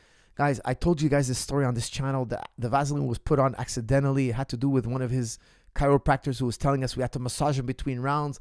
The coach in the corner who didn't realize that he had Vaseline, because back then you could put Vaseline, the coach could put Vaseline on the fighter. So then he had to do the massage that our chiropractor was telling us to do on George to release some energy in his. And it was just an unintended consequence. And unfortunately, some Vaseline got on his body. I don't think it made a difference in the fight. I don't think it made a difference in the fight whatsoever. Now, George was like, he was getting so pissed off. People are saying he cheated. He's like, yeah, I did cheat. Because if you watch that walk down, BJ Penn is walking down the aisle.